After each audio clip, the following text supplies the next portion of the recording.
ওরে বাবা রে, কেন বললাম? আমি তো যাই হোক, আপনাদের এলাকার কোনো একজন বিধায়কের নাম শুভেন্দু বাবু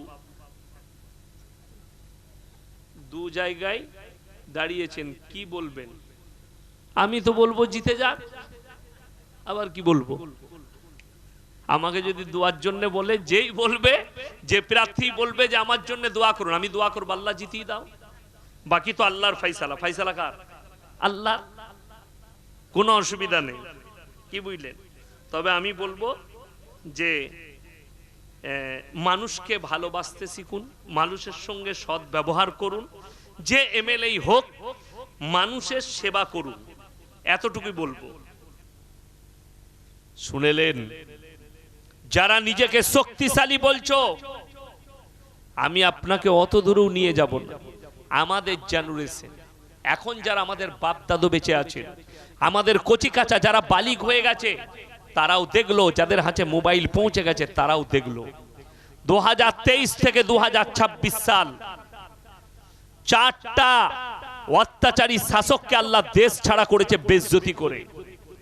নাম্বার 1, শ্রীলঙ্কার প্রধানমন্ত্রী দেশ ছেড়ে পালিয়েছে, তার দেশের মন্ত্রীদের পাছা ফাটিয়ে দিয়েছে, এত মার মেরেছে জনতা। আমি বলিনি, মোবাইল বলছে, মোবাইল সাক্ষী আছে, ইউটিউব খুললেই আপনি পেয়ে যাবেন। নাম্বার 2, রাজহাঁসের মাংস, পাতি হাঁসের মাংস, গোলদা চিংড়ি, দেশি মুরগি, পাবদা মাছ, ইলিশ মাছের পাতুড়ি ডাইনিং টেবিলে রেডি। ম্যাডাম গোসল করে বেরিয়ে খানা খাবেন, ম্যাডাম গোসল করে শাড়ি পরে রেডি। সেনা প্রধান ঢুকে গেল, আপনার হাতে 40 মিনিট সময় আছে, যা ব্যাগে মাল ভরবেন ভরুন, হেলিকপ্টার রেডি আছে, জনস্রোত আসছে, আপনাকে হত্যা করা হবে, দেশ ছেড়ে পালিয়ে যান। রাঁধা ভাত আমার আল্লাহ খেতে দেয়নি, দেশ ছেড়ে ডাইনিং টেবিলে খাবার পড়ে থেকেছে, সেই খাবারগুলো কারা খেয়েছে? আম জনতা, যারা জনস্রোত এসেছিল, বিদ্রোহীরা খেয়েছে। সেই মেহমানটা আমাদের দেশেই বসে আছে, আমি নাম লুব না। समझदारों के लिए इशारा काफी है, যারা বুদ্ধিমান তারা বুঝে নেবেন আমি কাকে বলতে চাইছি। নাম্বার 2 হয়ে গেল।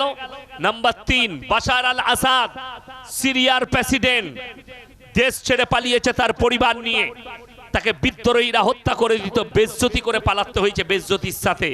এখনো কেউ জানে না সে এবং আল্লাহ ছাড়া কোথায় লুকিয়ে আছে।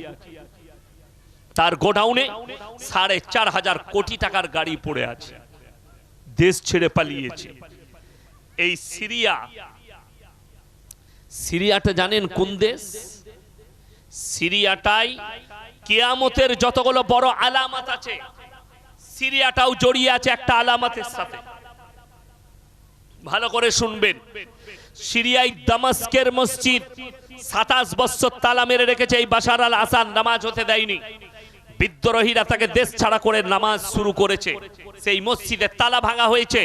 ওই মসজিদই কিয়ামতের বড় আলামত, ইমাম মেহেদী ইমামতি করবেন, আর ওই মসজিদই আল্লাহ তাআলা দাজ্জালকে হত্যা করার জন্য ঈসা মসিহকে নামাবেন। জোরে বলুন সুবহানাল্লাহ। এটা হচ্ছে কিয়ামতের যতগুলো আলামত আছে বড় একটা আলামত। নাম্বার 4, নেপালের প্রধানমন্ত্রী দেশ ছেড়ে পালিয়েছে, এখনো 6 মাস হয়নি। 6 মাস হয়নি দেশ ছেড়ে পালিয়েছে। আমার বন্ধুগণ, আমার ভাই, তার দেশের মন্ত্রীদের পাছা ফাটিয়ে দিয়েছে জনতা, এত মার মেরেছে। হেলিকপ্টারে করে ঝুলে ঝুলে মন্ত্রীরা পালিয়েছে। তোরা যে বলছিলি লালবাতি গাড়ি, তোরা যে বলছিলি বডিগার্ড, পালালি কেন দেশ ছেড়ে? তোদের এত ফোর্স? আল্লাহর কসম খেয়ে বলছি, কেউ যদি অত্যাচারী হন, কেউ যদি মজলুমের উপরে জুলুম করেন, আল্লাহ যেদিনে তাদের চোখের পানিটা কবুল করবে, তুমি পালাবার রাস্তাও খুঁজে পাবে না। আমি খালি ইশারা দিয়ে রাখলাম।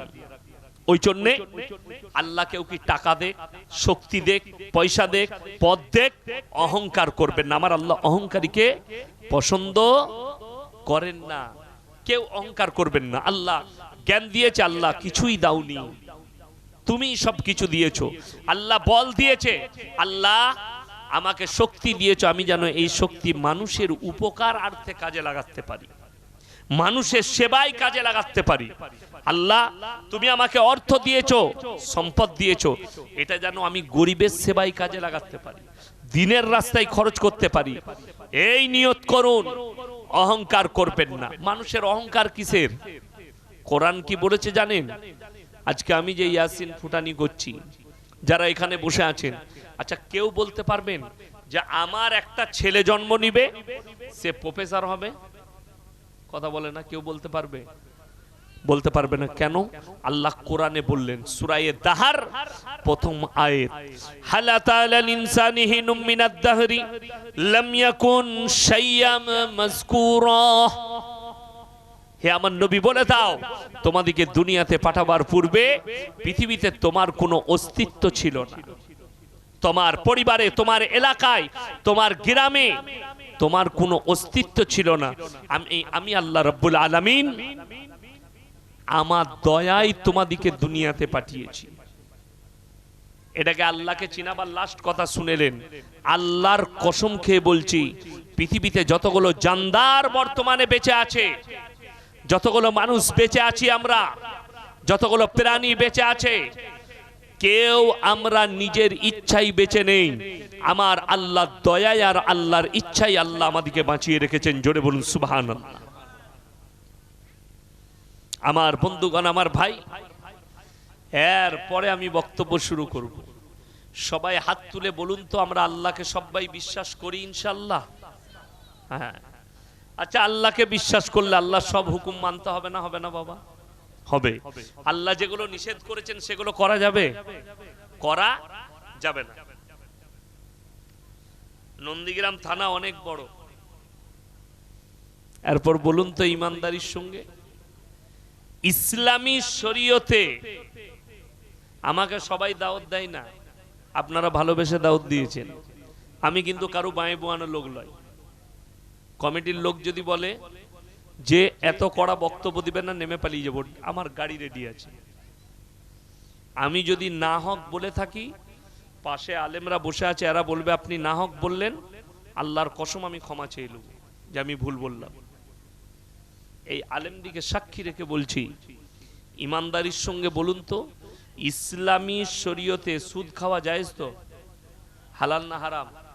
হারাম। এই হারামটা আমরা মৌলবীরা বলেছি, মুফতিরা বলেছে না, আল্লাহ বলেছেন। আল্লাহ বলেছেন কোথায়? কোরআনে, ওয়া হাল্লাল্লাহুল বাইয়া ওয়া হাররামার রিবা। সুদকে হারাম করেছি, ব্যবসাকে হালাল করেছি। ব্যবসা নবীজির সুন্নত, ব্যবসাকে আল্লাহ হালাল করলেন। অর্থাৎ এই নন্দীগ্রামে আপনাদের এলাকায় একটাও মুসলমান সুদ খায় না, তাই তো? কথা বলে না? সুদখোর আছে? হ্যাঁ, ওই জন্যই তো আমার নাম হচ্ছে গাল খাওয়া বক্তা। অনেকজন গাল দেয়। আমি বায়ান করে চলে যাব, সকালবেলায় আপনাদের এলাকার চায়ের দোকানে অনেকজন গাল দিবে। কারা? সুদখোর মাল কটা গাল দিবে। আচ্ছা বলুন তো, আচ্ছা ইমানদারির সঙ্গে বলুন, চুরি করা হারাম না হালাল? হারাম। আচ্ছা আমি যদি বলি চুরি করা হারাম, চোরের গায়ে লাগবে না মুমিনের গায়ে লাগবে? চোরের গায়ে লাগবে। তাহলে আমি কি করব? চুরি করা তো আপনারাই বললেন হারাম, তাহলে আমি তো ওইটাই বলছি। সুদ খাওয়া হারাম আল্লাহ বলেছেন। তুমি আমাকে গালি দিলে, মৌলবীকে গালি দিলে সুদ হালাল হবে? হবে না। তুমি আমাকে যত গালি দিবে দাও, আল্লাহর কসম করে বলছি সুদ হালাল করতে পারবে না। আরে আমরা মৌলবীরা তো অনেক দূরের কথা, পীর ফকির তো অনেক দূরের কথা। আল্লাহ রাব্বুল আলামিন এই কোরআন যখন পাঠাচ্ছেন জিবরিল আমিনের মাধ্যমে, জিবরিল আমিন এবং নবী এই দুজনকে আল্লাহ কি বললেন জানেন? যদি তোমরা এই কোরআনকে নিয়ে যেতে গিয়ে যদি একটা জের জবরকে পরিবর্তন করো, আমি আল্লাহ দক্ষিণ হস্ত ধারণ করে তোমাদের কণ্ঠনালীটা উকুড়ে দেবো। কাকে বললেন? জিবরিল আমিনকে এবং নিজের প্রিয় নবীকে আল্লাহ ধমকি দিলেন। আর তুমি সুদ হারাম আমার আল্লাহ বলেছেন। সর্বপ্রথম যে লোকটা হারাম জানার পরে সুদ খেলো, এই লোক যেন ডাইরেক্ট আল্লাহর সঙ্গে যুদ্ধ ঘোষণা করে দিল। নাম্বার 2, যে ব্যক্তি হারাম জানার পরে সুদ খেলো, এ যেন আপন জন্মদাতা মায়ের সঙ্গে জিনা করার পাপ করলো। এটা রাসূলের হাদিস। জোরে বলুন নাউজুবিল্লাহ। ভেবে দেখুন না কত বড় পাপ। আপনি কি মনে করছেন আমরা এত জলসা করছি, রোজ জলসা, এত মাদ্রাসা, এত মসজিদ, এত দাওয়াত তাবলীগ, পৈনানের কাছে এত বড় ইজতেমা হয়ে গেল, কোটি লোক চলে এলো দোয়াতে দিয়ে, আপনি মনে করছেন ইসলাম কামিয়াব হয়ে গেছে? না, জলসায় ইয়াসিন সাহেব এসছে বর্ধমান থেকে, দোয়া করবে, আরো হুজুর এনেছেন দোয়া করবে। আপনি জলসায় দোয়া করছেন আল্লাহ আমার দোয়াকে কবুল করে লাও, আর তোমার বউ হচ্ছে গ্রুপ লোনের হেড। আপনাদের এখানে গ্রুপ লোন, বন্ধন লোন নাই তো? তাহলে বলুন আমার বন্ধুগণ, আমার দুপাশে আলেমরা বসে আছে, কিংবা আপনার পছন্দ মতো, আমি 2 ঘন্টা স্টেজে আছি, আপনার পছন্দ মতো কোন বাপের বেটা একজন মৌলবীকে ডেকে স্টেজে নিয়ে আসুন, যে বলে দিবে গ্রুপ লোন, বন্ধন লোন হালাল। আল্লাহর কসম খেয়ে বলছি, আমি কাল থেকে আর জলসা করব না। চ্যালেঞ্জ। ক্যামেরা চলছে, পশ্চিম বাংলার সব থেকে বড় মিডিয়া ইউটিউবার আলিম মিডিয়া এসছে আমার সাথে, রেকর্ডিং চলছে। সে খালি ক্যামেরার সামনে বলে দিবে হুজুর আপনি ভুল বললেন, গ্রুপ লোন, বন্ধন লোন হালাল। আমি আর জীবনের কমের সামনে কথা বলবো না, ইনশাআল্লাহ আমি ওয়াদা করলাম আপনাদের সামনে।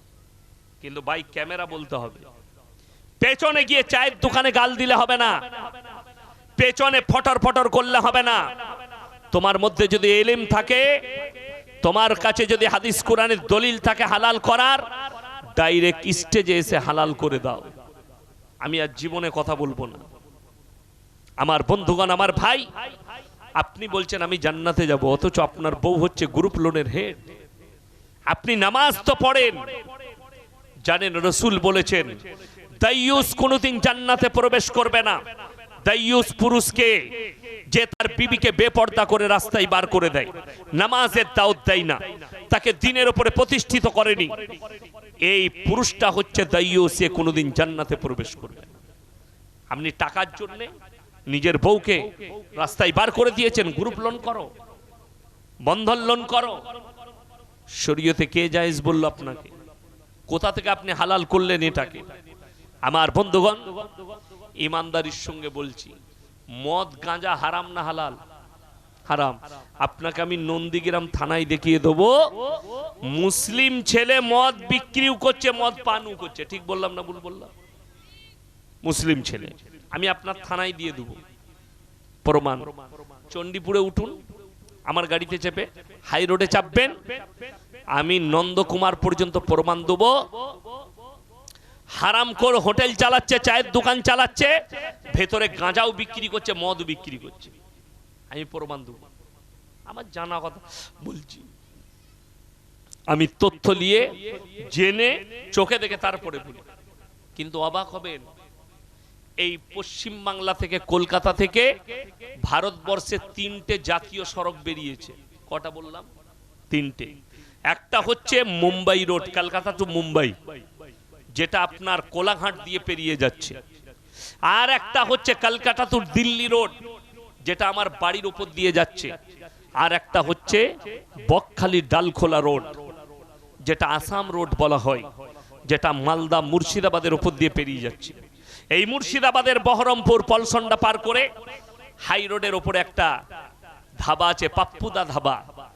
সেই ধাবাতে কি লেখা আছে জানেন? পাঞ্জাবিদের দোকান, পাঞ্জাবিদের হোটেল। 3টে বোর্ড দিয়ে আছে, 3টেই মুসলমানদের ইমান বাঁচানো। একটা আছে মদ বিক্রি নিষেধ, আর একটা আছে মদ পান করা নিষেধ, আর একটা আছে ধূমপান নিষেধ, নো স্মোকিং। এবং প্রশাসনিক বোর্ড লাগিয়ে রেখেছে। আমি একদিন জিজ্ঞেস করলাম মালিককে, ভাই আপনার হোটেলে এই বোর্ডটা দেখে আমার খুব ভালো লাগলো। তিনি কি উত্তর দিলে জানেন? স্যার, আমি যেখানে ব্যবসা করছি এখানে 85% মুসলিম, আর আমার কাস্টমার হচ্ছে 80% মুসলিম। আর আমি জানি আপনাদের ধর্মে মদ গাঁজা স্পর্শ করা হারাম, নেশাগ্রস্ত জিনিস হারাম। তাহলে আমি কি করে ব্যবসা করতে পারি? একটা অমুসলিম, একজন পাঞ্জাবি ভাই, তিনি বুঝে গেছেন যে আমার ব্যবসা চালালে, আমি যেখানে ব্যবসা করছি এখানে আমার কাস্টমার 80%, আমার মদের কারবার করা যাবে না, অথচ আমি তার হোটেল থেকে 10 কিলোমিটার 20 কিলোমিটারের মাথায় দেখিয়ে দেবো যে এমন মুসলিম ছেলেও ব্যবসা করছে হোটেলের, হারামখোর লাইসেন্স বার করে মদ বিক্রি করছে। এ হারাম জানার পর লটারির টিকিট হারাম না হালাল? হারাম। আপনি নন্দীগ্রাম বাজারে চলুন, আমি দেখিয়ে দেবো মুসলিম ছেলে লটারি বিক্রি করছে। ঠিক বললাম না ভুল বললাম? মুসলমান লটারি কাটছে, এ লটারি বিক্রি করে করে জুম্মার দিনে আতর লাগিয়ে ফাঁস কাতারে নামাজ পড়ে। আমি বললি খারাপ বলবি, তোমার গায়ে লাগবে।